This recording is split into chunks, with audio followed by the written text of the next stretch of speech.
So we might as well get started.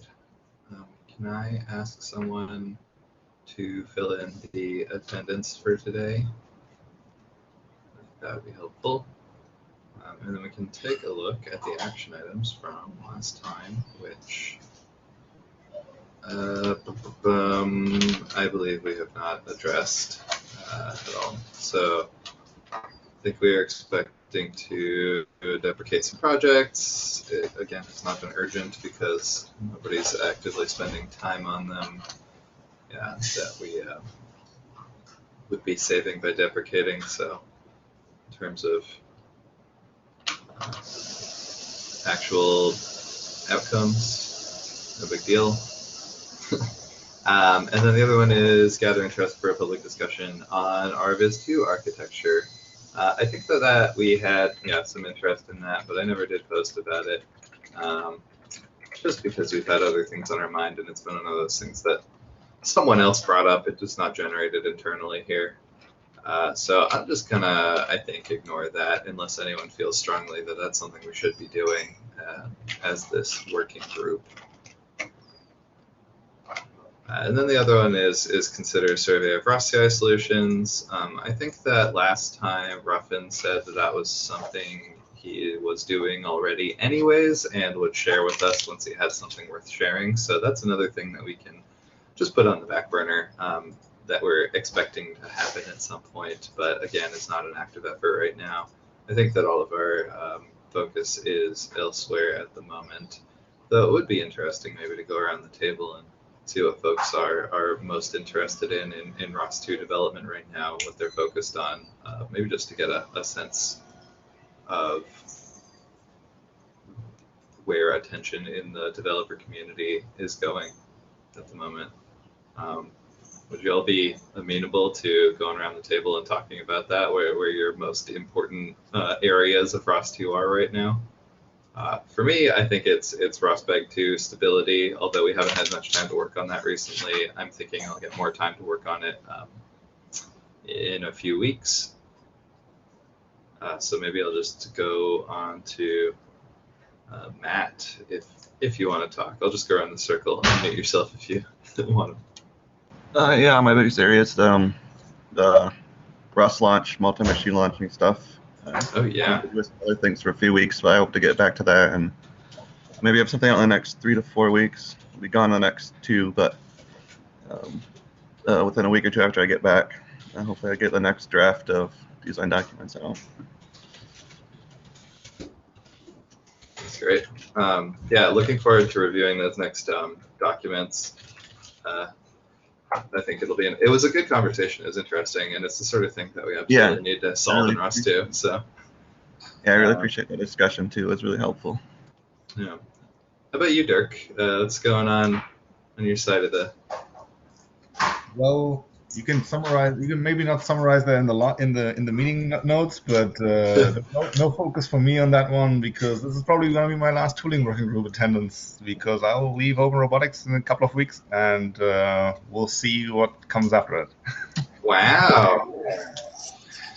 But don't put it in written notes, please. Okay, I won't. But that's yeah, it's big news. Well, anyways, it will be best wishes on whatever comes next. Thanks. But yeah. I don't think there's any particular focus from Open Robotics currently for this working group for like specific contribution to besides what probably Carson's saying himself, what they work on, like ROS bag stuff. Yeah. Okay. How about you, PJ?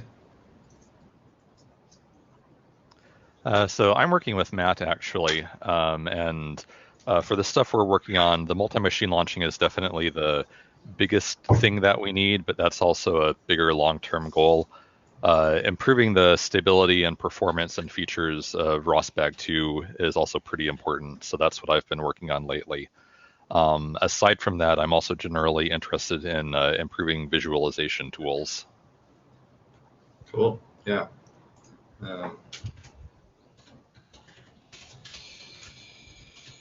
So maybe you think that the RViz2 architecture conversation would be of value for us to have.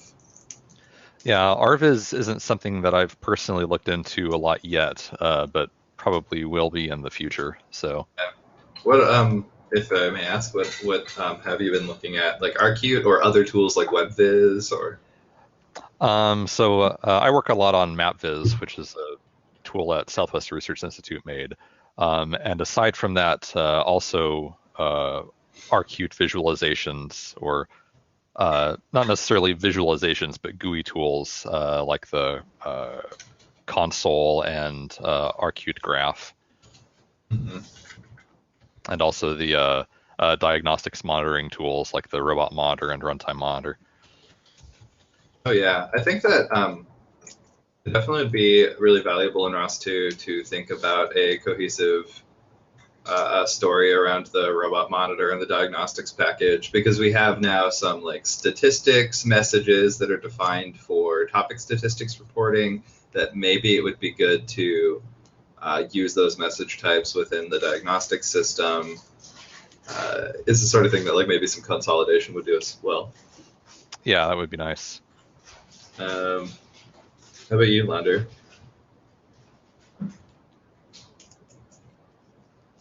Or move on to Karsten then.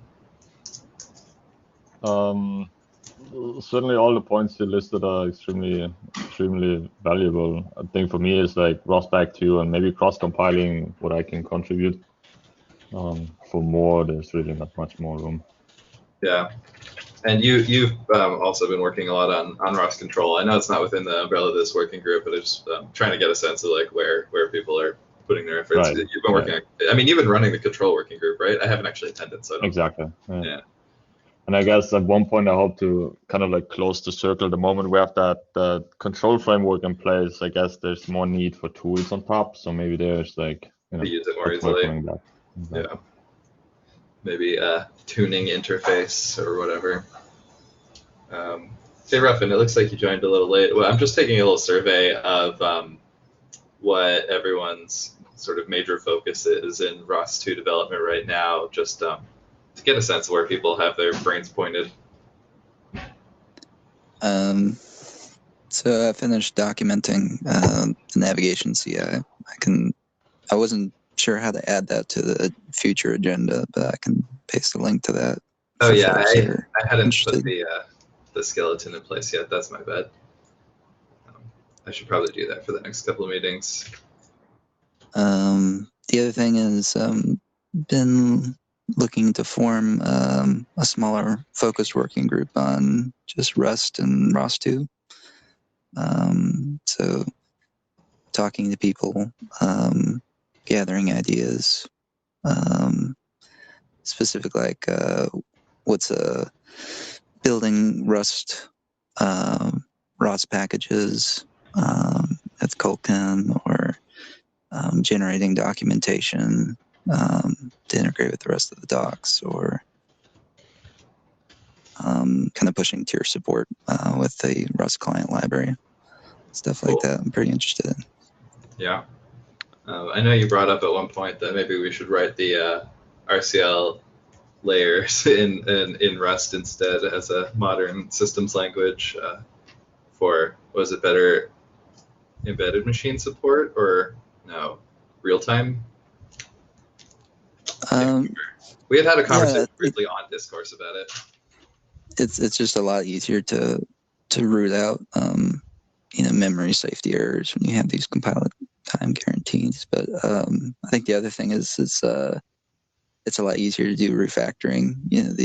The strong type checking and the borrow checker. It's a lot easier to do complex things. And if you're working at like a federating scale, like no one particular person is intimately familiar with the that makes sense. entire code base. It makes you a lot more confident making changes. But I still think that memory management in C. I just thought I'd chip in that he's not in this meeting, but Jacob Hassold is another guy that Matt and I work with, and I know he's pretty interested in Rust in ROS2. So if you see him around, I'm sure he would be glad to join in on that. How do you spell Hassold? Hassold.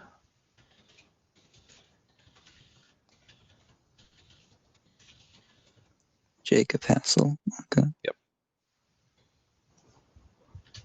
Yeah, I mean, I assume you'll post on Discourse if you put together a conversation about that. I'm interested. I've only dabbled in Rust a little bit, so for me, I don't know if I could contribute anything useful, but I'd be interested to hear what the direction is.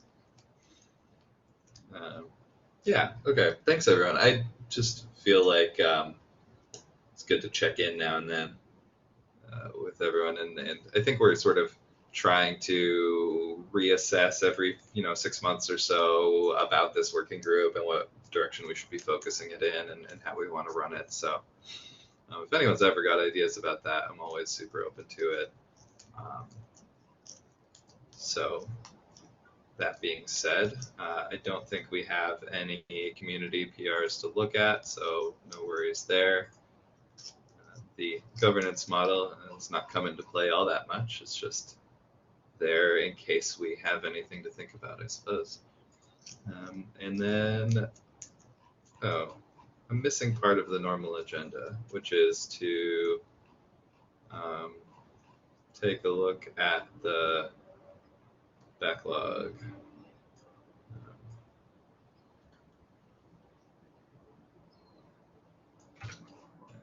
So, where's today? 10/23. And I guess the list, the link is up here. So I don't know if we have, well, I guess we'll find out if we have a lot of new issues in the last 2 weeks.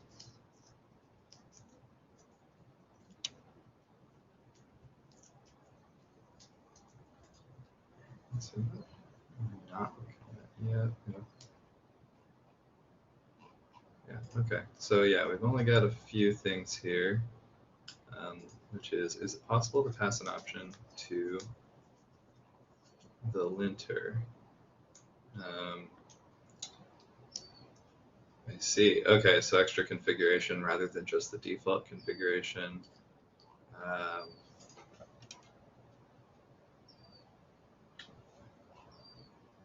Yeah, so I think this is just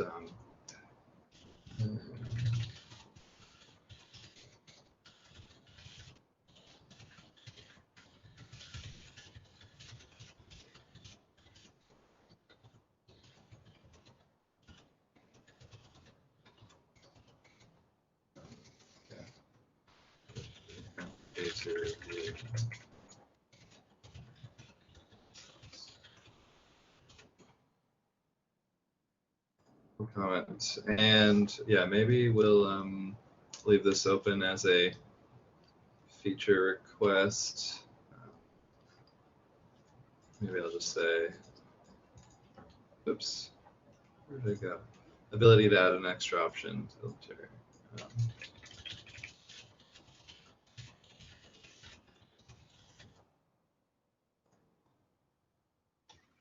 Emerson, can I just quickly ask a question on the topic of the GitHub Actions? It just came into my mind, otherwise I will forget it again. Is there a way, we talked about the fact that we don't have GitHub Actions for Mac or like OS X these days, mainly because the protection, like this SIP thing, allows us to not run tests. Is there a way that we can have a compilation without tests as a GitHub action? Because like at least just the fact is that the only thing that's blocking is just the running the tests, not the actual building itself? I'm not exactly sure, but or at least put it the other way around. We had like a couple of failing compilations between Clang and GCC in the terms of ROS control, and I don't want to run constantly a full set of CI on the ROS2 build farm. And so what would happen here is like, or what I would like to have is just like a Clang compilation, essentially. Yeah, I think that's something we have open in the backlog here already, is the Clang build. I'm not sure. If not, then I feel like we should have it, because I agree that every one of the builds that we're building on the nightly, it'd be nice to be able to reproduce as a PRCI here, just for sanity and quickness. Yeah. And at least for ROS control, it would help us if we could recycle the OS X build, because I know there are GitHub actions for that, and we could just disable the test. That would at least help us to a certain extent. I was just wondering if it's actually possible to do that. So, I mean, this action right now, it runs, click on build and then click on test. We could make the test phase optional. Or you could even pass in like build or test, what is it? Build testing equals off, or whatever the variable's called. Right, but can I specify that it doesn't run call contest after the build? Is that currently an option already? I don't know. I don't think it is, but it's something that would be really easy to add. So I can add that into the backlog here. And so that would be action ROS I, not setup, and option to not run tests. Oh, that's the problem with filing issues from the ZenHub interface. Is it doesn't? Oh, it does have template. Nope. See, it doesn't have the templates. I don't know why. Anyways, that's fine. I can open a ticket myself later. Sorry for hijacking. Yeah. No. This is good. This is the sort of conversation I want to have here. Is like the forum to build to bring up concerns or good enhancements for the products. Let me take care of it. You can continue. I will open the ticket. Perfect. Yeah. So I think that would be valuable, and I don't think it would be hard to add. And if that would allow you to get a Mac build, then that's pretty good. Like we have this bug open right about it, but and all it says is that the bug is that it is enabled, but we need it disabled. But maybe what you really need to get around is just that you can't run the tests when it's enabled. So I don't think we can fix that unless we have self-hosted runners. Like it seems like a setting change, which we always could, but that would probably be on the basis of an individual organization. It's either that. Maybe you can just either don't run the tests or have like a clean build on Linux with GCC. With Clang instead of GCC.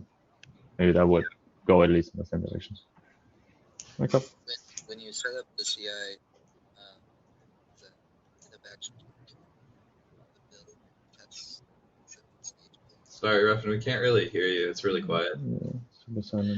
When you set up GitHub Actions as a workflow, aren't the build and test steps different stages? I don't think they are. If we go to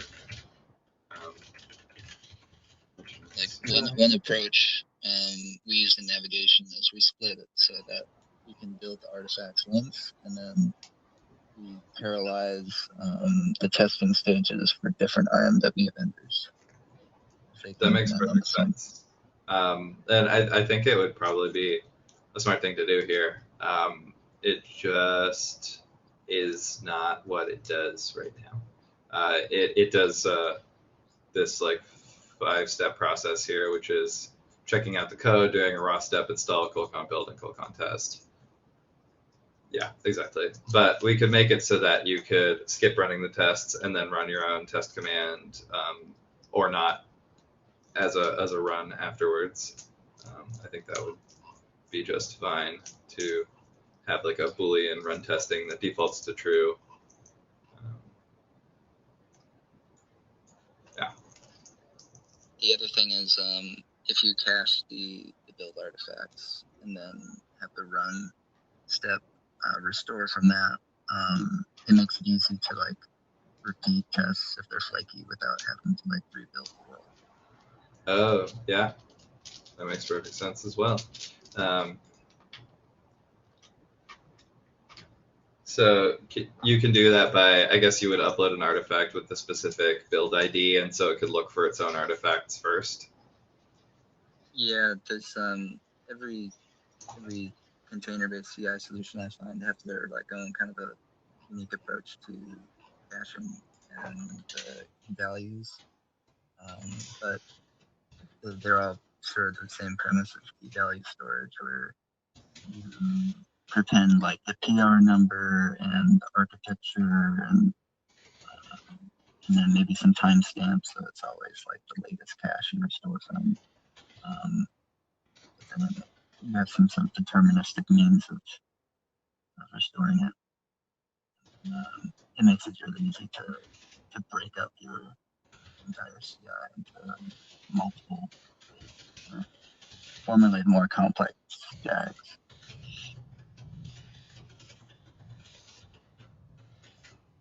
Okay. Well, yeah, I took some notes on that. Don't have to fully figure out filing that right now, but I think that that's good insight onto what we can do to improve these things. We've had slow progress on them. It's mostly been community driven since a little while ago. Oh, got a young cat. That's nice. Yeah, so cool. Then, search turn on. ROSBag 2 Windows build is bug.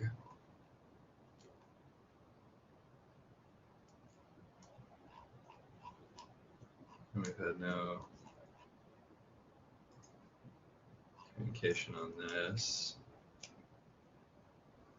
ROSBag file is not a member of storage interfaces. That's interesting. I guess we should reply to this, but I'm pretty sure there's some funky setup because it runs on a build farm. Yeah, exactly. Just trying to see if it's obvious from their paste here what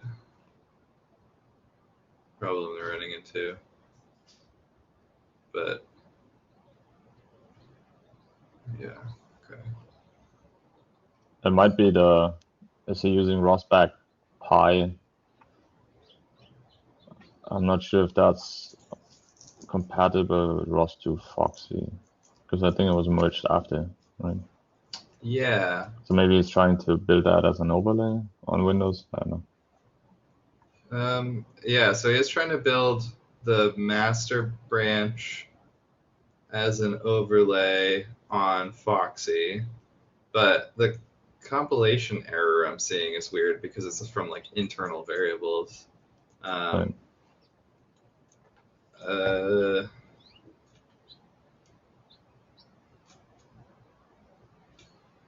not sure ROSBag 2 Pi is compatible with the Foxy core. So help me to build this way.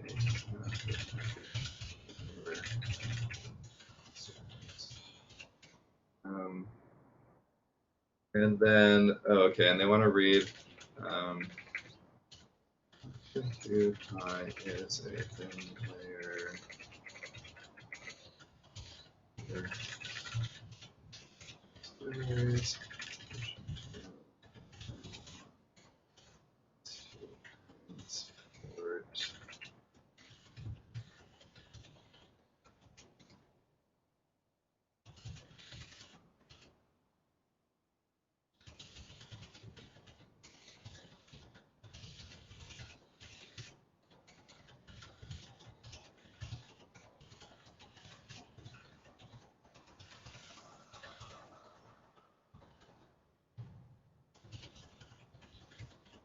Yeah, is that accurate? Sorry, that ROSBag 2 Pi is just a thin layer over the C++ libraries, which depend on ROSBag 2 transport. It's not modularized in a way that you could build just the portion that understands how to read bags. The transport part is not important here. Like ROSBag 2 CVP is below the transport. Yeah, so it doesn't so you don't need depend that on transport, but it does depend on. What does it depend on? It depends on the RMW. I mean, specifically like fast RTPS, right?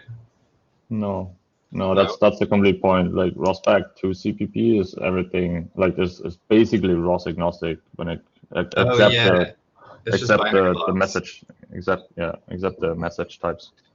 So you could read it, but you couldn't understand the messages until you actually publish them. Right, you would need RCL CBP or something to convert it into an actual ROS message.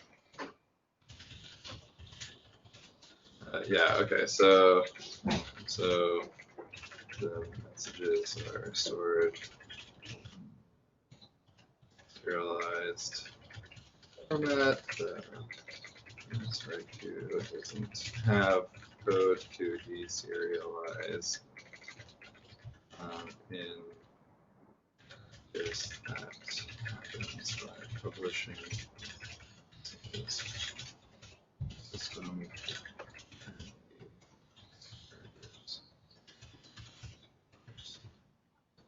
Okay, so there's some information that says probably what you're trying to do is impossible right now without some considerable work. Okay, I'm not sure what we want to do about this. I'll just put it at the in progress dealing with this conversation right now, and I'm not sure we're going to be able to solve it. I definitely see the value in having standalone tools that can read a bag, but I don't see us being there anytime soon.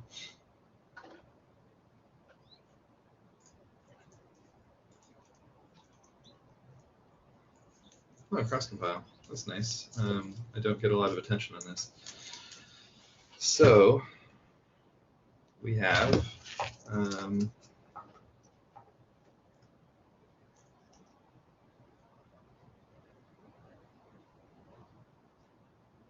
that's maybe not enough information for me.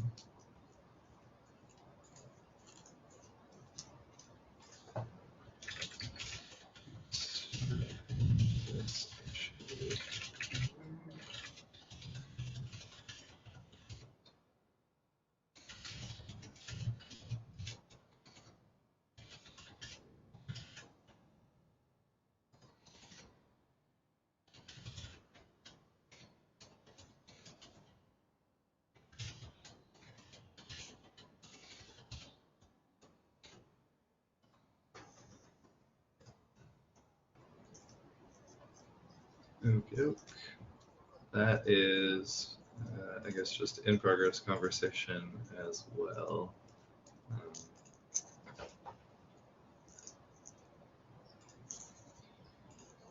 Needs more info.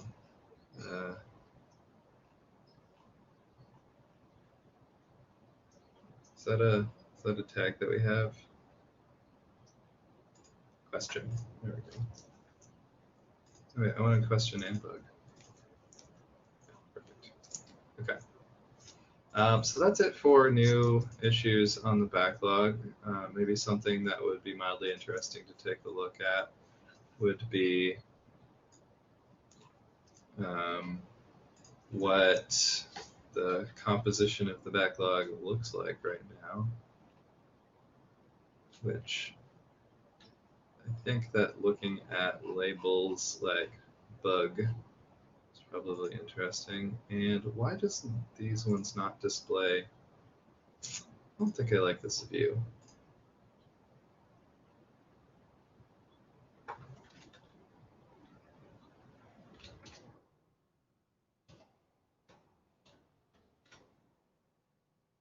Yeah, we really need to get rid of these other projects just because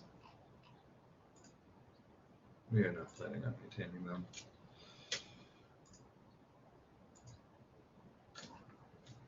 So yeah, these ones are labeled bug, but it doesn't display in this view. Maybe this view is not providing us what we need. But if I filter by label bug, then yeah, that's super weird. It doesn't show those ones. But we have I see 32 issues, 2 of which are these questions.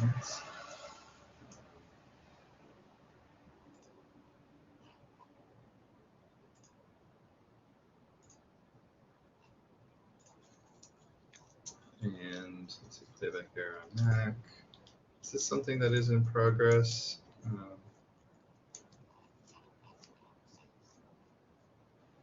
There were related PRs, but it looks like they're not all merged.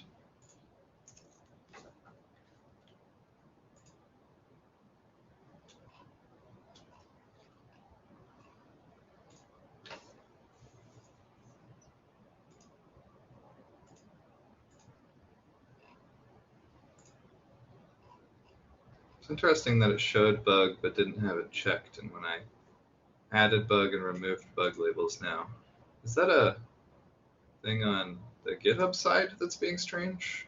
I guess no one knows. But I'm confused by our backlog. I could take a look through here and just take care of this off mic, so we're not worrying about it. Is there any issues anybody wanted to bring up specifically, or any other conversations we wanted to have? I think that this backlog is still in order of bugs at the top, enhancements at the bottom mostly, and it's the sort of thing that we would like to work on more directly, and are working on figuring out the process for that right now. We've got some changes going on internally here, and we always, of course, invite the community to work on bugs. I just thought I'd mention that the PR I've got open for multi-threaded compression, I think is probably ready to go. There was a question somebody asked about profiling the performance of the threads versus the running it in a single thread and running it without compression. So I did some benchmarking and added a bunch of notes on that to the PR, but there haven't been any other comments recently. So.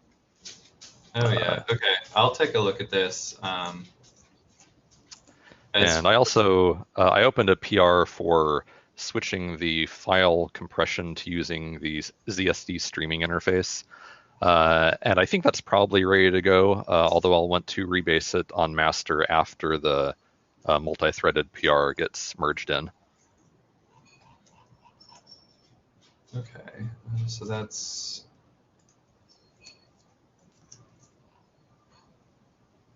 The streaming interface here. Oh, yeah, you got it open as draft. Okay, I think I had drafts hidden.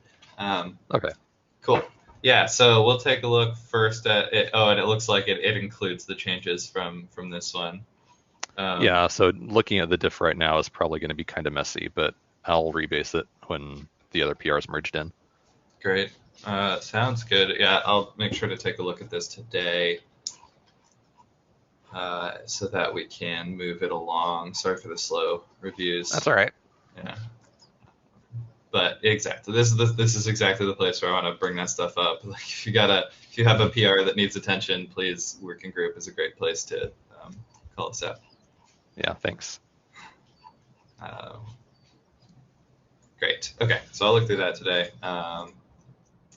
and I don't see a lot of value in just scrolling through this for another amount of time, so I think I'm happy to end the meeting early today, unless anyone has anything else that they wanted to bring up or do.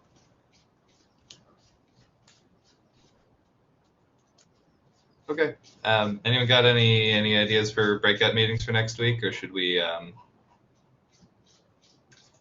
cancel that one? It's the day before Halloween, which is not necessarily meaningful to everybody. Okay, cool. I'll just talk to y'all the next time, which is looking like it will be on November 6th.